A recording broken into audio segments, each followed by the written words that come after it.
Наше заседание закончилось. Адвокат вышел в полном возмущении, и в таком состоянии опять были сплошные нарушения.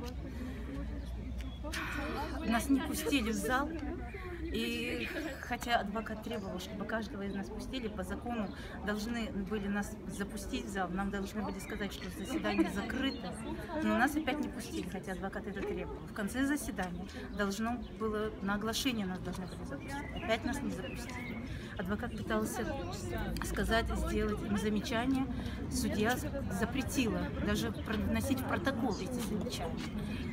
И продлили опять до 11 июля.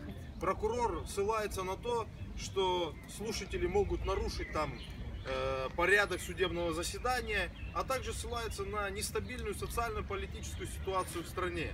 Мы считаем, что это абсолютно необоснованно и считаем, что это существенное нарушение принципа гласности. Также